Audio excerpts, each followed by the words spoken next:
Ora, hoje a gente mergulha numa questão que sempre surge quando se lê a Bíblia mais a fundo, sabe? Vem lá de um texto bem conhecido, o Salmo 51. A pergunta é: será que o rei Davi era filho ilegítimo? Nossa fonte principal é um artigo do blog Estudos Bíblicos, que fuça justamente nisso. A ideia é entender essa polêmica toda. Pegar a frase famosa do Davi, nesse salmo, ver como surgiu essa interpretação de ilegitimidade e, claro, como o autor do blog tenta rebater isso usando a própria Bíblia. Vamos nessa análise. Bom, tudo começa lá no Salmo 51, verso 5. Davi está num momento de arrependimento pesado, né? Aí ele solta essa: eis que em iniquidade fui formado e em pecado me concebeu minha mãe. Uau!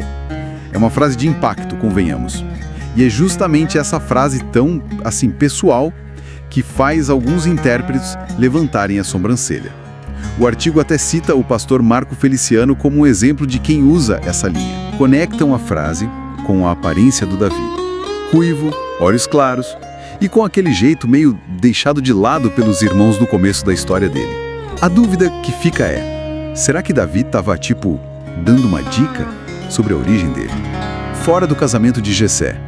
E por que falar só da mãe nesse contexto de pecado e concepção? Exato. É uma leitura que foca no literal, né?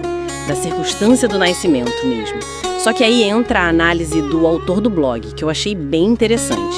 Ele vai confrontar essa ideia usando outras passagens. Como assim?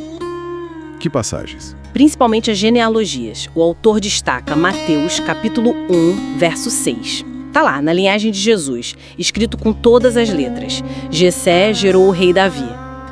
Para quem escreveu o artigo, isso meio que define a paternidade de Jessé, biblicamente falando. Entendi. A genealogia em Mateus é forte mesmo. Mas, e a questão da mãe? Mesmo Jessé sendo o pai, a mãe poderia ser outra pessoa, né? Isso explicaria a frase do Davi? Boa pergunta. O autor também entra nisso. Ele usa 1 Crônicas, capítulo 2, ali lista os filhos de Jessé, incluindo Davi, e as irmãs dele, e não fala nada de mães diferentes para eles. Então, para esse autor, fica subentendido que todos vieram da mesma esposa de Jessé.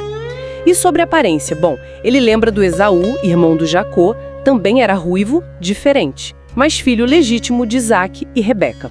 Ou seja, a aparência por si só não prova nada nesse sentido de ilegitimidade. Ok, faz sentido. Se as genealogias apontam para o Jessé e Crônicas sugere a mesma mãe, voltamos para a estaca zero com a frase do Salmo 51.